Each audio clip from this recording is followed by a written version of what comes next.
अस्सलाम वालेकुम नाजरीन, you watching Upfront with Mona Alam. आजकल जो सियासी हालात और जो सियासी गर्मा गर्मी बनी हुई है, यकीनन elections do seem to be around the corner.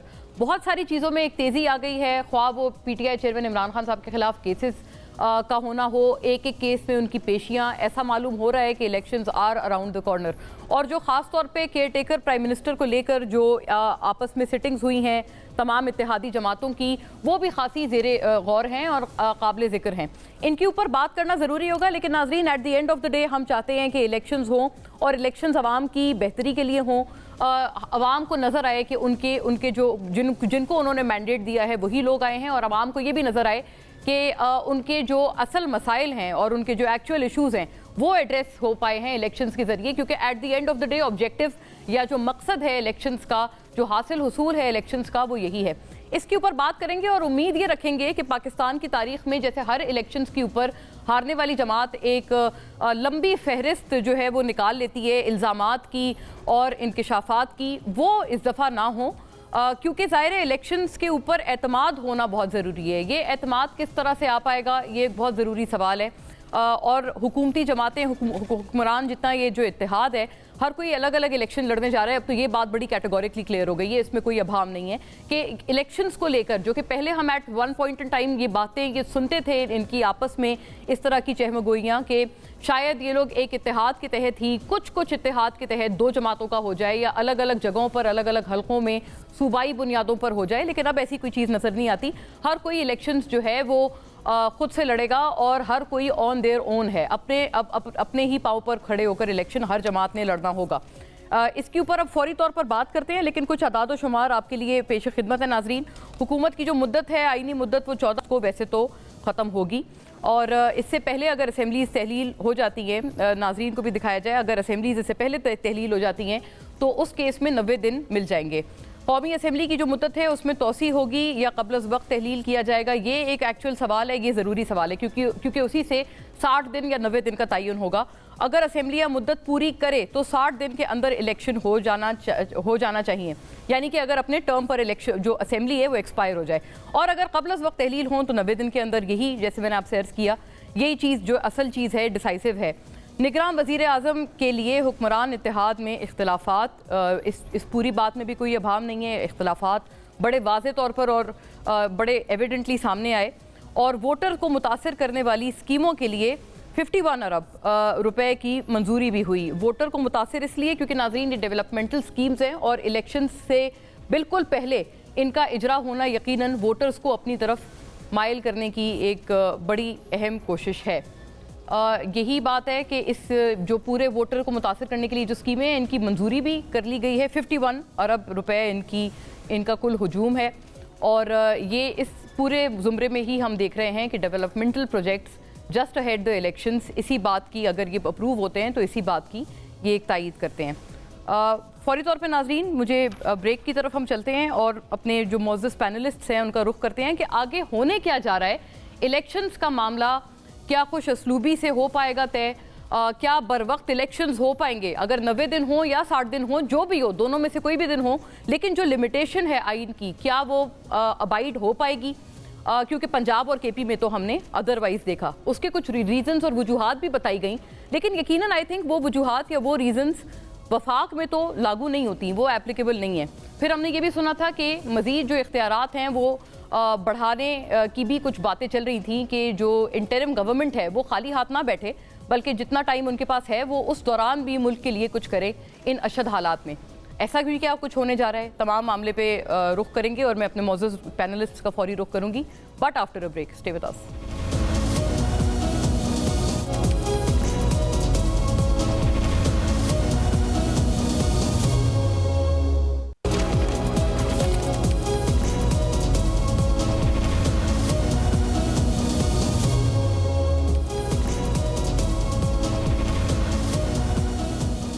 Welcome back नाजरीन। फौरी तौर पे अपने मौजूद शुरा का रुख करती हूँ जो कि इस पूरे बहस में अपना जो एक ओपिनियन है और अपना जो तज्जिया तबसरा है उससे मदद देंगे आगे गोइंग फॉरवर्ड के किस तरह से हम इस पूरी बात को थोड़ा सा कंक्लूड कर पाएँ। अगर नज़ीर लगारी साहब, नाजरीन, नामवर सहाफ़ी, सीनियर सहाफ़ी हमें ज्वाइन कर रहे हैं तो पूरी तमाम तर बहस में अपने तजिए तबसरे के साथ। Very warm welcome sir. Tariq Mateen sahab, नाजरीन, सीनियर जर्नलिस्ट, एंकर पर्सन हमारे साथ हैं इसी बहस में शामिल गुफ्तगू और बड़ा अपना एक ओपिनियनेटेड व्यूज़ के साथ।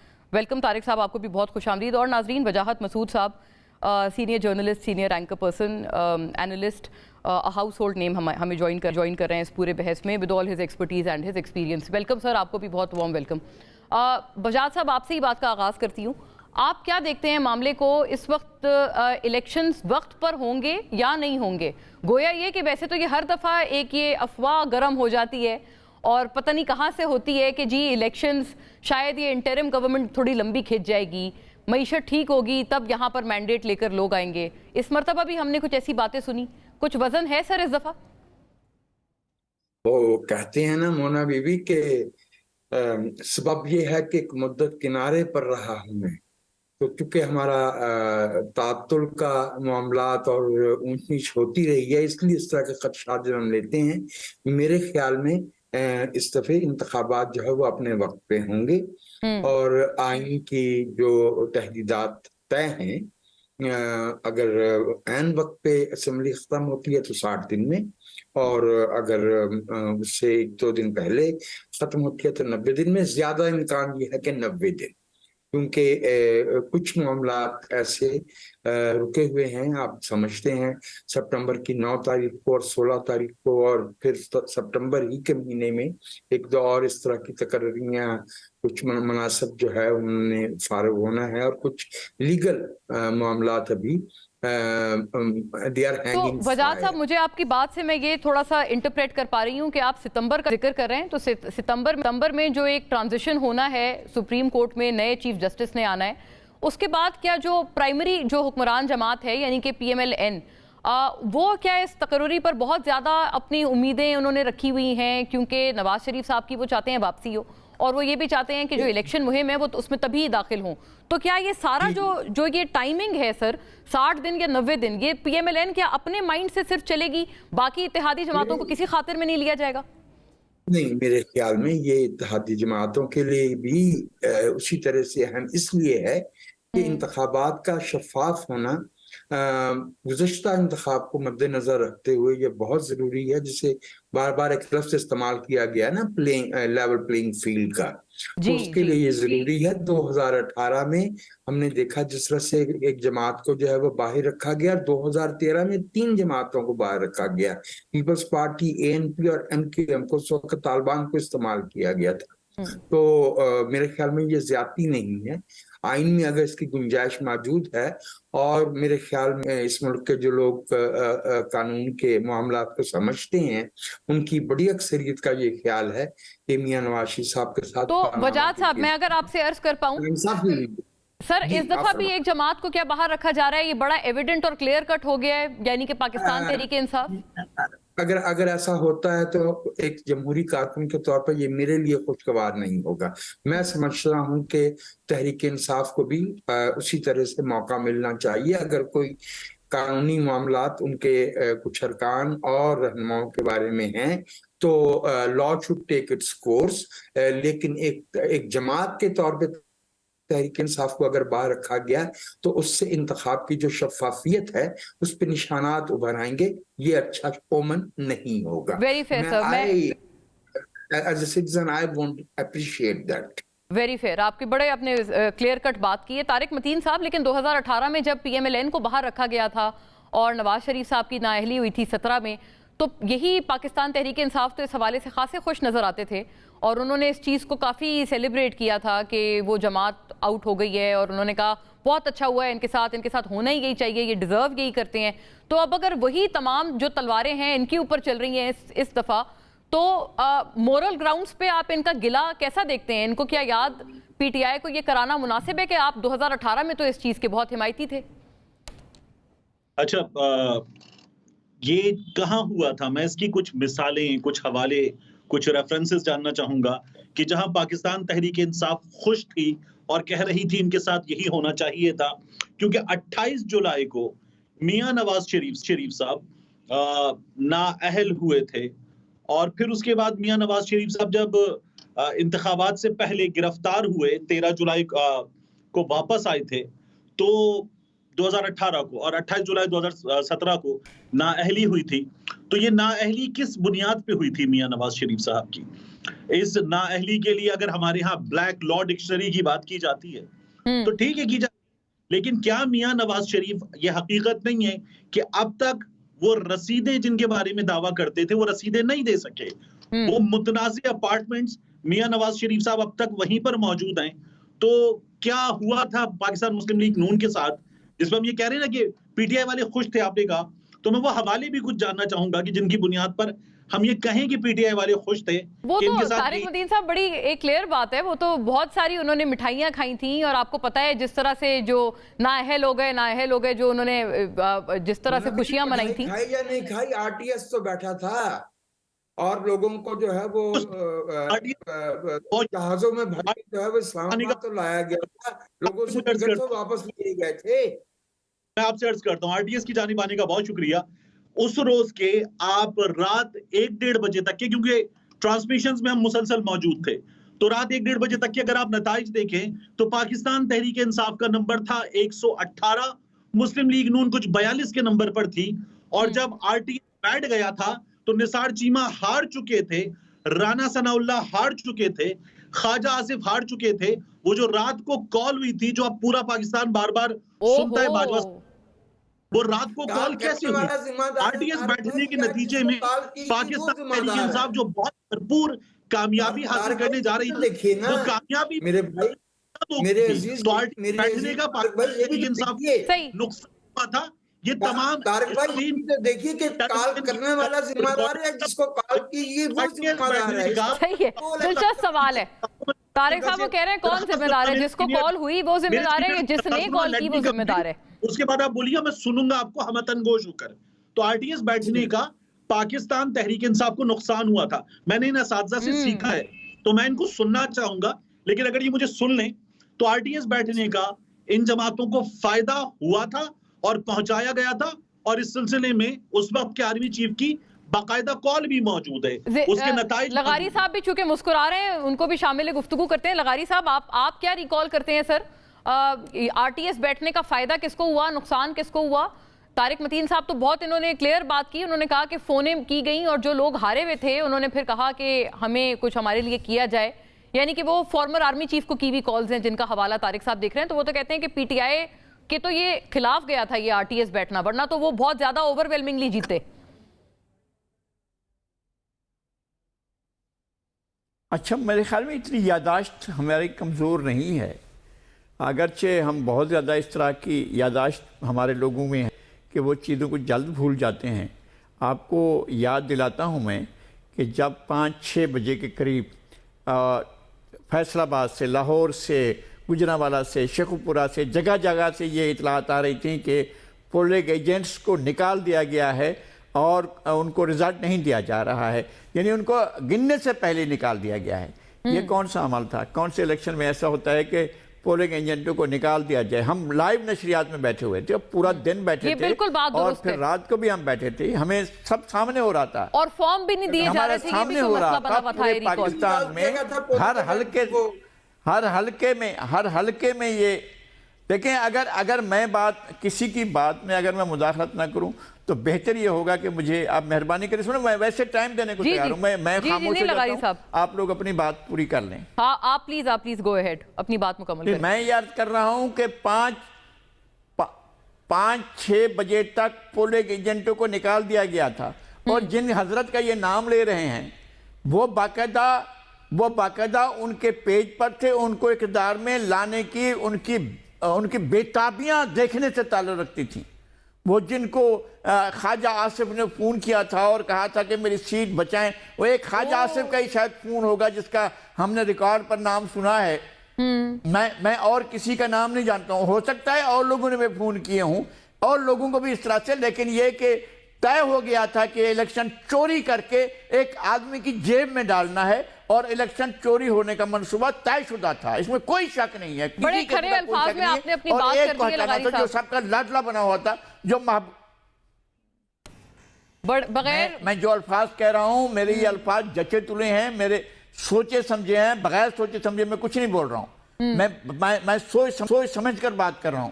वो जो कुछ कर रहे थे वो पहले से ही इस पर काम कर रहे थे। एक जनरल कमर जावेद बाजवा, एक जस्टिस साकिब निसार और एक जो वहां उस वक्त जो इलेक्शन कमीशन था वो एक पेज पर चल रहे थे और एक ही काम कर रहे थे। कुछ और भी थे, नादीदा हाथ थे, बहुत नादीदा हाथ थे जो पीछे से बैठकर सारा मैनिपुलेट कर रहे थे, इंजीनियर कर रहे थे और इलेक्शन की चोरी कर रहे थे। और इलेक्शन में चोरी हुए, ये चोरी और सीनादोरी के साथ इलेक्शन चोरी लोगों पे तो इल्जाम लगाते हैं ना पीटीआई चेयरमैन खान साहब, वो कहते हैं इन्हीं लोगों ने तो मेरा तख्ता उल्टाया, इन्होंने साजिश एक्सपोर्ट की। तो फिर ये भी तो सितम जरीफी की ना। फिर इसके सितम जरीफी कहना चाहिए। मैं तो कहता हूं कि कोर्ट मार्शल होना चाहिए। जिस तरह से खान साहब ने मुतालबा किया, मैं भी ये मुतालबा कर सकता हूं। मैं भी ये गुजारिश कर सकता हूं कि कोर्ट मार्शल किया जाए और हकायक सामने लाए जाएं। ऐसा नहीं है फिर अगर इंसाफ है इस मुल्क में, और कभी होगा, ऐसा नहीं है कि कभी भी नहीं होगा, कभी होगा जब ये हमारे जस्टिस साकिब निसार भी अपने बहुत सी चीजों के साथ एक्सपोज हो चुके हैं, इस सारे अमल में एक्सपोज होंगे कि वो संदेह बांट रहे थे कि कौन ईमानदार है कौन बेईमान है। इनको क्या मालूम था? जस्टिस खोसा जो मारियो पुजो का नावल पढ़कर जो है वो फैसले लिखते हैं, जो खलील जिब्रान की नज़में पढ़कर जो फैसले लिखते हैं, वो थे जिन्होंने फैसले किए थे। मैं ये सारे तमाशे को हम देख चुके हैं, हमारी आंखों के सामने हुआ है। हम 50 साल से होने वाले हर तमाशे के चश्मदीद गवाह हैं। हमारे सामने ये तमाशे हुए हैं, पहले भी तमाशे हुए और अभी भी। आप अभी के भी जो 2018 वाला एपिसोड था वो उसको भी आप तमाशा ही कहकर मुखातिब करें। तो वजाद साहब, ऐसे तमाशों से 2023 का इलेक्शन ना गुजरे, इसके लिए क्या चीज़ नागुज़ीर है और क्या आप भी अग्री करते हैं? क्योंकि देखें, तारिक मतीन साहब कह रहे हैं कि जिस बुनियाद पे नाअहली 2017 में हुई थी वो बुनियाद, वो तो बड़े लेजिटिमेट ग्राउंड्स थे और वही जो रसीदें थी वो मांगी गई थी। और पाकिस्तान पीपल्स पार्टी भी, बल्कि सर मैं तो देखें, मैंने तो सिर्फ पीटीआई का नाम लिया, but as a matter of fact People's Party भी उस जमाने में, आपको याद होगा कि सुप्रीम कोर्ट के बाहर बैठकर प्रेस कॉन्फ्रेंसेस करते थे और उनके बहुत बड़े बड़े जो इस वक्त रहनुमा हैं और जो अभी काबीना में इन तमाम के साथ हैं, वो उस वक्त ये कहते थे भाई अगर हिसाब आप लोग नहीं देंगे तो फिर ये नाअहली इनएविटेबल है और आप ये डिजर्व करते हैं। देखिए मोना, इसमें 2-3 निकात आ गए हैं। पहले मैं भाई तारक की एक बात का जवाब दे दूं जी प्लीज। वो जो उन्होंने फरमाया है कि 42 नशस्तें आ रही थी पीटीआई की, लेकिन जब आरटीएस बहाल हुआ तो सूरत हाल बदल गई। जी, नून लीग की 42 थी और 118 आपने कहा पीटीआई की थी। मैं आपसे ये अर्ज किए दूं कि उसमें जरा ये देख लीजिए कि सेंट्रल पंजाब के नताइज जो थे वो रुके हुए थे जब तक कराची की 14 नशस्तें और दूसरी जगहों से जो है वो नताइज नहीं आ गए, तो बाकी नताइज जो है वो, यानी ये तरतीब भी देखना पड़ेगी कि किन इलाकों से जो है ना वो नताइज रुके हुए थे जो बाद अज़ां जारी किए गए। एक बात। और जो दूसरी बात यहाँ पे बात हो रही है मियां नवाज शरीफ साहब के हवाले से, बदकिस्मती से इस मुल्क में अदलिया का किरदार जो है वो तो जुल्फकार अली भुट्टो की फांसी से लेके ये जो हमने अपने सियासी अमल में 2 लफ्ज इस्तेमाल किए हैं, मेरे ख्याल में हमें इस पे बहुत गौर करना चाहिए। मैं तो आज भी तोशा खाना वाले सवाल पे भी समझता हूं कि ये पॉलिटिकल विक्टिमाइजेशन का इंस्ट्रूमेंट बनाया जा रहा है। हमें अपने सियासी अमल से एहतसाब और करप्शन के इन 2 लफ्जों पे बहुत गौर करना चाहिए। बिल्कुल। मुल्क के आईन को तोड़ना और मुल्क पे कब्जा करने से बड़ी कोई करप्शन नहीं होती। और एहतसाब जो है उसका एक ही लेजिटिमेट तरीका है जमहूरियत में, और वो है अवाम की राय। अगर हम ये मामला जो है वो अदालतों के सुपुर्द कर देंगे तो इन फैक्ट हम अदालतों को, सुप्रीम कोर्ट को या आला अदलिया को आर्बिटर बना लेंगे इंतखाबी नताइज का। जिस तरह से उस वक्त पॉपुलेशन की वजाद साहब, आपसे अर्ज ये है कि इस दफा भी यही कहा जा रहा है जो बात हो रहा है भाई हाँ। हो रहा है, पॉपुलेशन कॉन्फ्रेंस करवाई जा रही है जिनका काम नहीं है, ज़राअत की बात वो कर रहे हैं जिनका मैंडेट नहीं है। आर्टिकल 245 में कहीं ज़राअत का जिक्र नहीं है। तो मैं ये, लेकिन सर इलेक्शन वाले मामले पे तो आपका क्या ख्याल है? वो तो ठीक उन्होंने किया ना मामला, क्योंकि वो ये कह रहे थे कि वो तो आईन की पासदारी कर रहे थे। ये जो 90 दिन की जो आईनी मुद्दत थी, ये भी तो अब बात की जा रही है ना कि अगर अब हुकूमत असेंबली खुद तोड़ रही है तो पहले वो इसी अमल के ऊपर पहले क्रिटिसाइज भी करते रहे हैं, जब खान साहब ने 2 असेंबलीज तोड़ी थी कि ये अपनी मन मर्जी पे, अपनी मन मंशा पे। उसकी वजह ये है कि हमने इस मुल्क के आईन में एक अजीबुल खलकत बच्चा रख दिया है जिसे निगरान हुकूमत कहते हैं, जो दुनिया की किसी जमहूरियत में नहीं होता। ये मुमकिन नहीं है कि 2 सूबाई असम्बलियां, जहां से 228 कौमी असम्बली की नशस्तें रिजर्व की मिला के आना है, वहां तो 5 बरस की मैंडेट रखने वाली सूबाई हुकूमत बैठी हो, और 2 बलूचिस्तान और सिंध जहां से 98 कौमी असम्बली की सीटें हैं, वहां पे निगरान हुकूमत हो। ये मुमकिन नहीं है। हमें इन 2 में से एक चीज उड़ाना पड़ेगी। या तो फिर हम पार्लिमानी निजाम को छोड़ के आर्टिकल 95 को उठा के आइन से बाहर फेंक दे ताकि अदम एतमाद ना हो सके, या असम्बलियां तोड़ने का अख्तियार जो है वो वजीर आला और वजीर आज़म के पास ना रहे, वरना हम ये निगरान। नहीं सर, आपके फंडामेंटली मैं आपसे जानना चाहती हूँ कि आप अग्री करते हैं ये इख्तियार सही इस्तेमाल करेगी अगर हुकूमत करेगी कि असेंबलीज को तहलील कर दे वक्त से पहले, जबकि पहले इसी अमल के ऊपर तो वो क्रिटिसाइज करते रहे चंद माह पहले पीटीआई के अमल पे। अंदर लिखा हुआ है, आइन के अंदर लिखा हुआ है, अगर हम समझते हैं कि ये नामुनासिब है तो हमें इसको निकाल देना चाहिए। मैं तो निगरान हुकूमत के तस्वुर के ठीक है, आप प्राइमरी आपका जो क्रिटिसिज्म है वो निगरान सेटअप पे बात करेंगे कि ये हमारा अपनी सियासी क़यादत पे, भले उसका ताल्लुक किसी भी सियासी जमात से हो, ये अदम एतमाद है। ये निगरान हुकूमत वाले जो 5 बरस जो है ना बैठ के खुशामद और वो लॉबिंग करते रहते हैं, ये किस खुशी में 3 महीने के लिए हमारे मुल्क के सौस फैद के मालिक बनते हैं। इसमें एकेडमिया के लोग भी शामिल हैं, इसमें सहाफी भी शामिल हैं, और इसमें यतीम सियासतदान भी शामिल हैं।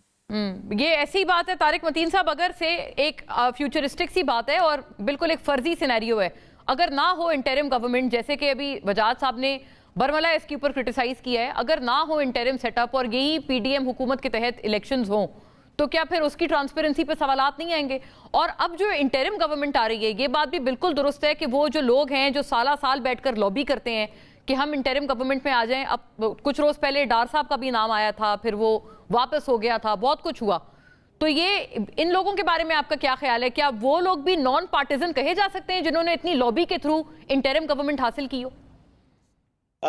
उससे पहले इन लोगों के बारे में मुना आपका क्या ख्याल है जो पंजाब में निगरान हुकूमत है, जो खैबर पख्तूनख्वा में निगरान हुकूमत है, जिसमें एक कह रहा है मेरी जमात के इतने वजीर तय हुए थे इतने मिले, दूसरा कह रहा है मेरी जमात के इतने वजीर तय हुए थे इतने मिले, तीसरा कह रहा है मैं इस गवर्नर को नहीं मानता, चौथा कह रहा है मैं उस वजीर आला को नहीं मानता।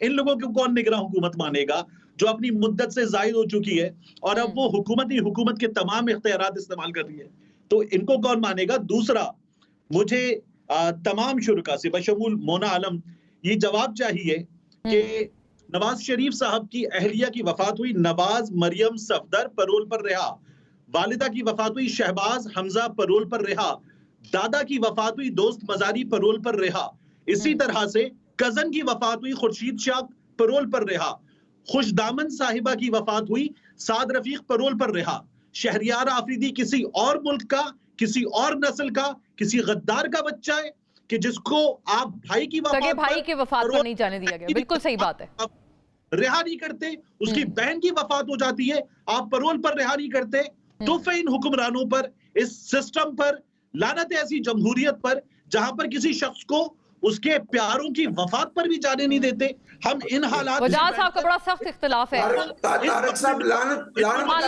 ये इनअप्रोप्रिएट। वैसे तारिक साहब देखें, हमारा जीना मरना जमहूरियत के ही तहत है। अफसोस की बात ये है जब आप जमहूरियत को डिसमेंटल कर देते हैं, साफी हुई है उसकी मजम्मत करना बिल्कुल बजा है जी। इसी तरह से जैसे अली वजीर के साथ नाइंसाफी हुई है, जैसे एक शख्स की अना की तस्कीन के लिए 22 महीने से जेल में रखा गया है, लेकिन कराची पर वजीर की तकरीर के अल्फाज याद कीजिए। ये बात है, उन्होंने कोर कमांडर के घर पे हमला करने से ज्यादा बड़ी बात नहीं थी, या शुहदा के मुजस्समे तोड़ने से ज्यादा बड़ी बात नहीं थी जो बिल्कुल थी। और उससे ज्यादा बड़ी बात ये थी कि मुल्क के इदारे के बारे में नवाज शरीफ ने कहा था यहां से लोग भेजते, वहां जाके हमला करते। वो 9 मई से भी बड़ा काम था कि पूरे इदारे को 9 मई से बड़ा काम 16 दिसंबर 1971 को हो गया था। बड़ा काम था। नून लीग की गद्दारी, उससे बड़ी गद्दारी। लगारी साहब की तरफ से जाती हूँ ये मामला। लगारी साहब, बहुत सारी इक्वेशंस को, बहुत सारे ऐसे वाकयात हैं जिनको इक्वेट किया जा रहा है। थी कि अमेरिकी हुक्मरानों को जरदारी ने कहा था कि मुझे मेरी फौज से बचाओ। जी लगारी साहब, ये इस तरह के इल्जामात उठा के बाहर फेंक दिया सुप्रीम कोर्ट ने। वो मेमो किट स्कैंडल की बात कर रहे हैं आप, उसे सुप्रीम कोर्ट ने उठा के बाहर फेंक दिया। और वजीर आजम को नाअहल कर दिया कि ये जो डॉन लीक्स थी ये स्वाय राहील शरीफ एक संजन की और कुछ नहीं था। ये लगारी साहब ने की जो इनके साथ बैठे हुए हैं उनकी वजाद साहब का ये व्यू है, वजाद साहब का ये व्यू है, उन्होंने कहा है कि 9 मई जैसा अनप्रेसिडेंटेड वाकया इससे पहले कभी नहीं हुआ, जो उससे बदतर हुआ है वो 1971 को हुआ है और वो था फॉल ऑफ और 13 साल से रहा फरमान जो मशरकी पाकिस्तान का अलग होना, उससे संगीन वाकया। जी प्लीज, 9 मई की संगीनियत क्या मैं अर्ज करूं? जी जी जरूर प्लीज सर। सबसे पहले मैं इस बात की शदीद मजम्मत करता हूं कि शहरयार आफरीदी के भाई और हमशीरा के इंतकाल पर उनको पेरोल पर रिहा नहीं किया गया।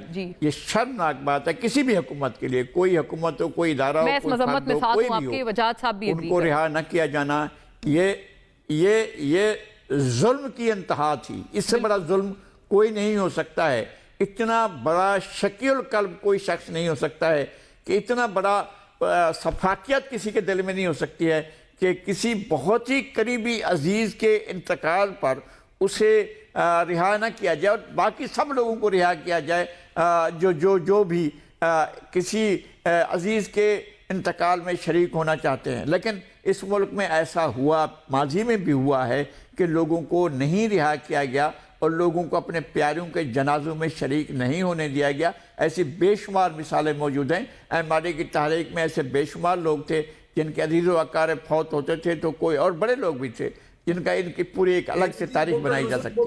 लेकिन शहरयार आफरीदी के साथ जुल्म हुआ है। मैं अर्ज करता हूँ, आपको याद है कि जुल्फ़िकार अली भुट्टो की शहादत हुई है, उन्हें फांसी दी गई।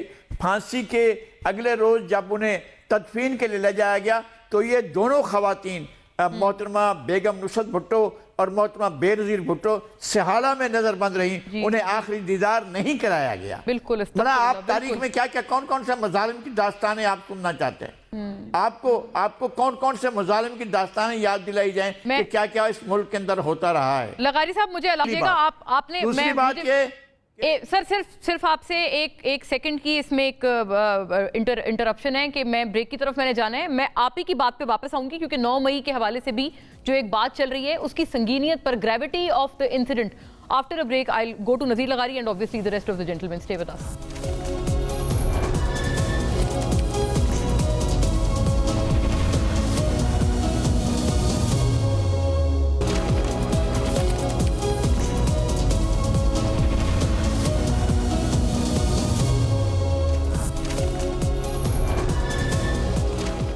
वेलकम बैक नाजरीन। लगारी साहब, अभी ब्रेक से कबल जो आप अपनी बात कर रहे थे वो प्लीज मुकम्मल कीजिएगा। जी, मैं अर्ज कर रहा था कि एक वाकया जनाब वजाहत मसूद साहब ने याद दिलाया है कि एक सकूत ढाका वाकया हुआ था, एक बहुत बड़ा वाकया था, और फिर 9 मई की बात की गई है।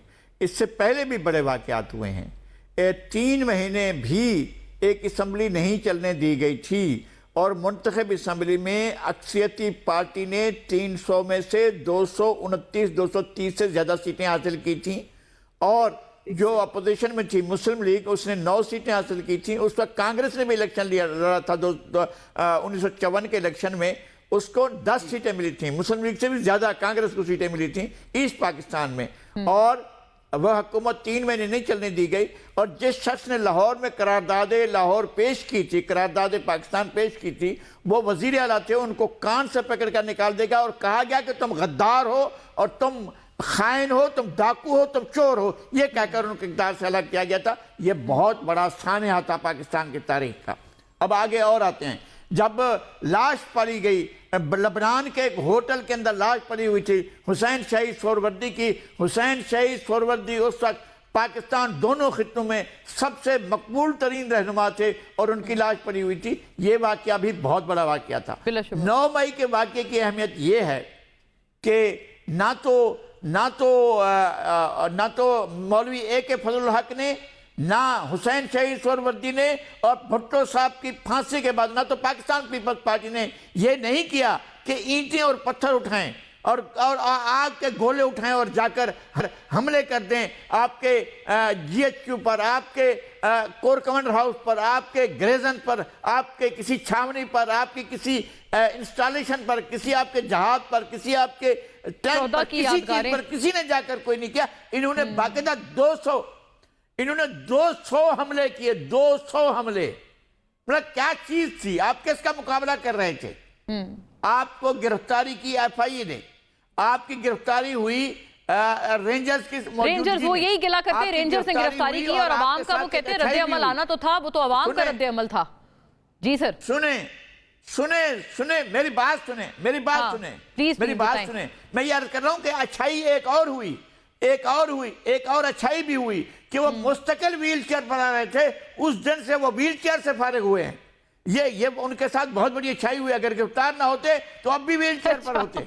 वो व्हील चेयर से उठे और उनको ले जाया गया, एक रात के लिए नजरबंद हुए, और जब वापस आए तो कहा कि चूंकि मुझे गिरफ्तार किया गया, अगर दोबारा गिरफ्तार किया गया तो 9 मई दोबारा आएगा, ये कहना था उनका। और ये कि शहदा की यादगारें जलाई गई थी। और ये कि आप सोच सकते हैं कि कर्नल शेर खान के मुजस्मे को उखाड़ कर किस तरह से फेंका गया।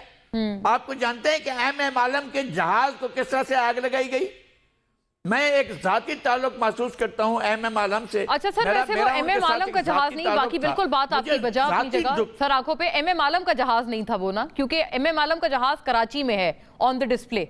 और बिल्कुल बाकी आपकी बात बजाए, जितनी मजम्मत की जाए कम है, लेकिन ये एक चीज थी जो कि उन्होंने गवर्नमेंट के खासतौर कुछ लोगों ने ये बात की थी कि जी वो एम आलम का जहाज था। बाकी बिल्कुल आपकी बात बजा। एम आलम का नहीं था, वो किसी का भी था, बिल्कुल काबिल मजम्मत थी, इसमें कोई शक नहीं था। एम आलम का नहीं था, किसी का भी था, वो आपका सा था। उनको जाकर आग लगा दी गई। बिल्कुल। और जिसने भी ये सब कुछ किया है, किसी पाकिस्तान की सियासी जमात ने, किसी सियासी जमात ने कभी भी ये काम नहीं किया, कभी भी नहीं किया ये काम। तो गोया ये बजाज साहब के साथ आप इस पे बिल्कुल आपके जाकर इदारों पर आप अटैक करें। इत्तेफाक करते हैं कि आपने बहुत सारे इससे भी बड़े बड़े वाकयात और बहुत काबिल मजम्मत वाकयात आपने गिनवाए, और आपने कहा उनके बावजूद ऐसी चीज नहीं हुई। तो वजाद साहब, फिर तो जो ट्रायल फेस कर रहे हैं, इन योर ओपिनियन, आपने अभी कहा तोशाखाना गलत हो रहा है और वो विक्टिमाइजेशन के ही जुमरे में आएगा, लेकिन ये बताइएगा सर, फिर तो ये वाले वाकयात हैं, क्योंकि 9 मई के हवाले से भी तो बहुत सारी JITs हैं जो काम कर रही हैं। इंसदाद दहशतगर्दी की अदालत ने तो बाकायदा कह दिया है कि इसके लिए खान साहब जिम्मेदार थे। तो आपसे ये अर्ज है कि ये तो फिर क्या वो फेयर है उनका जो ये तमाम ट्रायल हो रहा है, वो अपने किए की सजा भुगत रहे हैं, कोई एक्स्ट्रा ऑर्डिनरी उनके साथ कोई ज्यादती नहीं हो रही? आपको क्या लगता है? बदकिस्मती ये है कि एंड गेम के ट्रायल हो रहा है। पूरी तमसील है, जो पूरा प्ले है, जो पूरा स्क्रिप्ट है, उसका ट्रायल नहीं हो रहा। मोना मैडम, मैं बहुत एहतियात से अर्ज कर रहा हूँ कि 9 मई को जो कुछ हुआ है, इस मुल्क में बड़ी नज़ाकतें हैं, और ख़ास तौर पे पब्लिक में टेलीविजन स्क्रीन पे बात करते हुए हमें बहुत एहतियात से बात करना पड़ती है। 9 मई को जो कुछ हुआ है उसकी तफासील जो है वो अभी कौम के सामने नहीं आई। ये एक बुनियादी तौर पे कू को प्रोवोक करने की कोशिश थी। ये तो आपने जी आपने सर बड़ी बात कर दी है, बहुत नपे तुले अल्फाज में आपने काफी कुछ कहा है इस बात में। छोटी छोटी जो तफासील है ना कि एम आलम का जहाज कहाँ था, या कोर कमांडर के घर तक लोग कैसे पहुंच गए जहाँ एक शख्स भी जो है वो बैरिकेड पार नहीं कर पाता, ये बिल्कुल और बातें हैं। ये इनको थोड़ी देर के लिए रोक दी, लेकिन मैं दोबारा अर्ज कर रहा हूँ कि एक तमसील शुरू की गई इस मुल्क में जिसकी बुनियाद हो जाए, जिसकी वजह मिसाक जमहूरियत और 18वीं आईनी तरमीम थी। उस तमसील का ये एंड गेम है। ये मैं बताऊं वजाद साहब, आपने ये बड़ा इंकशाफ किया है कि आपने कहा कि ये कू, और मैं भी उतने ही एहतियात का दामन पकड़कर ये बात कर रही हूँ, आप ही की बात को आगे बढ़ा रही हूँ कि आप फिर ये कह रहे हैं कि कुछ लोग इन्वॉल्व थे जो कि इस पूरे अमल में आप समझें कि फैसिलिटेट कर रहे थे इस मिशन को, इस ऑब्जेक्टिव को। ठीक है जी बिल्कुल, उसके लिए सिर्फ एक सियासी जमात और उसके कारकुनों कुछ फैसिलिटेटर्स भी थे जो कि विद इन द सिस्टम हैं जिन्होंने किया है, लेकिन सिर्फ उनको जिम्मेदार ठहराना ये यकतरफा होगा। क्योंकि मैंने अर्ज की कि अभी इसकी बहुत सी तफासील और इसके बहुत से जाविये जो है वो कौम के सामने नहीं लाए गए। क्या कभी आएंगे सर या नहीं आएंगे? ये तफासिल कभी कौम के आगे आएंगी या फिर आ भी सकते हैं और नहीं भी आ सकते, क्योंकि इस मुल्क में जो है वो 17 अगस्त 1988 भी होता है, 27 दिसंबर 2007 भी होता है। इस मुल्क में बहुत सी मामलात जो है वो कारपेट के नीचे लपेट दिए जाते हैं। जिन्होंने सड़क धोई थी उनसे नहीं किसी ने पूछा कि हुजूर आपको क्या खास सफाई शवाहिद इकट्ठे से पहले करने से पहले सड़क क्यों धो दी? सही बात है। आपने शवाहिद, जिन्होंने शवाहिद धोए हैं उनसे पूछा जाना चाहिए था ना। मेरी अपनी राय है कि देखिए शायद ये वक्त है, लेकिन ये कौम इतनी अहमक नहीं है। ठीक है, मैं सर ये आपने बड़ी इंपॉर्टेंट बात की है, इसमें दोनों के मैं और भी व्यूज इसमें शामिल कर लूं। तारिक मतीन साहब, कू की बात कर दी उन्होंने कहा कि ये एक्चुअली साजिश ये थी कि बाकायदा मिलिट्री इंटरवेंशन हो जाए। 9 मई को एक्चुअली ये मंसूबा था और इसमें और भी सहूलतकार थे जो कि अभी सामने नहीं आए हैं। बहुत कुछ अभी आना बाकी है, पिक्चर बाकी है। डेफिनेटली उसकी तहकीकात हो रही होंगी, कुछ इतलात के मुताबिक हो रही हैं। 16 अफसरान का नाम नहीं और उनके नंबर के बारे में, ओहदों के बारे में हमने सुना और उनके खिलाफ जो है वो महकमा जाती कार्रवाई जारी है, ये हमें पता चल गया था और मजीद इस सिलसिले में चीजें पता चलेंगी। लेकिन मेरा एक सवाल है, पाकिस्तान के एक सीनियर तज्जियाकार जो खुद अपने मुंह से कह चुके मैं अब सहाफी नहीं हूं, अफसार आलम साहब, उनका बेटा जो है वो रावलपिंडी में एक क्रिकेट मैच देखने के लिए स्टेडियम से पहले जरा सड़क पे खड़ा हुआ था और अपना फोन देख रहा था और वहां उसकी मौजूदगी मशकूक पाकर कि इस रूट पे उस वक्त के आर्मी चीफ जनरल बाजवा साहब जो है वो गुजरेंगे, वो बच्चा उठा लिया गया कि ये मशकूक सरगर्मियों में मुलव्वस है इस जगह। और फिर उसके बाद वो बच्चा गालिबन 24 घंटे गुजार कर आया और वो बच्चा फिर एक ऐसे ट्रॉमा से गुजरा, अफसार आलम साहब ने अपने कॉलम में लिखा कि फिर वो उसकी शख्सियत पर उसका असर है मुसलसल। तो जहां पिंडी के क्रिकेट स्टेडियम के बाहर हमें ये इंतजामात नजर आते हैं, वहां हमें ये तमाम इंतजामात 9 मई के दिन क्यों नजर नहीं आए? लिबर्टी से चलने वाले जिन्ना हाउस तक जब पहुंचे थे तो उनको रोकने का बंदोबस्त ना तो इस निगरान हुकूमत इतनी की बात पुलिस से का तो सर आपसे सब इत्तेफाक कर रहे हैं, इवन सब कह रहे हैं जो क्रिटिसाइज भी करते हैं पीटीआई को, वो भी ये कहते हैं कि हाँ, लेकिन ये इसीलिए कह रहे हैं ना कि वो ये कहते हैं बहुत बड़ा मंसूबा था मिलिट्री इंटरवेंशन का, इसी वजह से यही सवाल का जवाब है कि इसीलिए नजर नहीं आए। मैं वही आपसे अर्ज कर रहा हूं कि हम बहुत जल्दी बहुत बड़े मामले में बहुत जल्दी जजमेंटल हो रहे हैं, तो इसलिए जो है वो अभी हमें इंतजार करना चाहिए तहकीकात का, हमें इंतजार करना चाहिए इनके नताइज का और उन नताइज के पब्लिक होने का, और उनमें क्या कुछ हुआ है वो पब्लिक हो जाए, उसके बाद हमें इस पर बात करनी चाहिए। सही है। तो मैं जाहिर है वक्त की कमी है, लेकिन मैं पूछना चाह रही थी कि क्या आप ये एक्सपेक्ट करते हैं कि पीटीआई इन तमाम तर इल्जामात से बरी हो जाएगी अगर ये शवाहिद मजीद आगे चलते हैं? तो हमने अभी बात की कि इंसानी दहशतगर्दी की अदालत ने कुछ साबित किया। हम फर्रुख फरीद बलोच साहब का, जज साहब का फैसला भूल रहे हैं। उन्होंने इमरान खान साहब के 9 मई के हवाले से फैसले में लिखा है कि इमरान खान साहब को इसमें मुलव्वस करना मुज़क्काखेज है। हम एक जज का फैसला भूल रहे हैं जिसने तमाम तर केस सुनने के बाद इसे हिलेरियस करार दिया है। हम ये बात भूल रहे हैं बुनियादी तौर। Very fair. आपने दूसरे जज साहब का भी आपने तस्करा किया, उनके व्यूज भी बताए। जी लगारी साहब, आपका सर इस पे क्या ख्याल है? ये मामला आगे जाकर खुलेगा और ये क्या किसी सिर्फ एक जमात पर आएगा या वो जमात आपको लगता है बरी हो जाएगी इन इल्जामात से?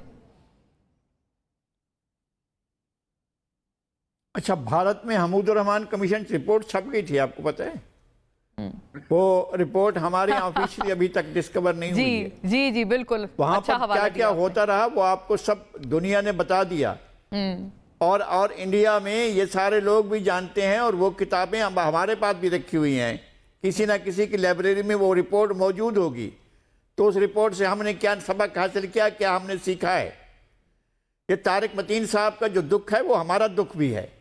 हमें बहुत सी चीजें हैं जो हमें मालूम करनी है, वो क्या होता है, वो कौन सी चीज है ये सब कुछ करती है, वो कौन सा मैकेनिज्म है ये जो सारे इकदाम करता है जी, वो कौन सा एकदम वो मैकेनिज्म है जो एक कालीन के नीचे चीजों को छुपा देता है और हमारे सामने नहीं आने देता है। बजाज साहब ने भी कुछ ऐसे और फिर ये कि आप सारी मरहम पट्टी करते रहते। बिल्कुल सही है। बजाज साहब भी कुछ कहना चाह रहा हूँ कि मरहम पट्टी हालात और जी लगारी साहब सॉरी आप की मरहम पट्टी कर दी जाती है और हमें पता नहीं चलता है। इस दफा भी कोई ऐसी चीज का खदशा अगर होगा तो फिर अवाम तो सर फिर एक दफा वजाद साहब हकीकत जानने से आरी रह जाएगी। मैं तारिक भाई की बात को जो है वो तौसीक करते हुए सिर्फ एक इशारा करना चाह रहा हूँ। अफसार आलम के बेटे को तो क्रिकेट स्टेडियम के बाहर फोन करते हुए पकड़ा था ना। इस मुल्क में एक मुंतखब वजीर आजम हल्फ उठाने के लिए जा रहा था, उसकी गाड़ी को रोक दिया गया सड़क के किनारे के चीफ की गाड़ी गुजर रही है। इस मुल्क में वजीर आजम के साथ ये हुआ है, मुंतखब वजीर आजम के साथ। इस मुल्क में मुंतखब वज़राए आजम को जो है फांसियां दी गई हैं, गोली बम्बों से उड़ाया गया है, गोलियां मारी गई हैं। इस मुल्क की तारीख इतनी सादा नहीं है। काफी चुपती हुई बातें हैं और चुपती हुई यादें हैं। 2011 ना वो 2011 के जो है ना वो 30 अक्टूबर को शुरू हुई, जिसमें इमरान खान साहब और तारिक साहब भी कुछ कह रहे हैं, लेकिन I am running out of time. Tariq साहब एक जुमला प्लीज, एक जुमला। मैं आप सबका बहुत शुक्रिया अदा करूंगा। असातिज़ा हैं मेरे दोनों। 44 बरस की उम्र में मेरा नाम किसी टेलीविजन शो में इतने सीनियर लोगों की जानिब से इतनी बार नहीं लिया गया। इमरान खान सबसे ज्यादा मेरा नाम लिया गया, तो मेरा वजन आज और बढ़ जाएगा। मैं आप लोगों का बहुत शुक्रिया अदा करना चाहूंगा। चले नाज़रीन, मैंने वाइंड अप करना है, वरना यकीनन सारी बातें करने को इंशाल्लाह उम्मीद करते हैं कि कुछ कंक्लूसिवली हमें at least at the end of the day मिलेगा। Thank you for watching. Allah हाफिज़।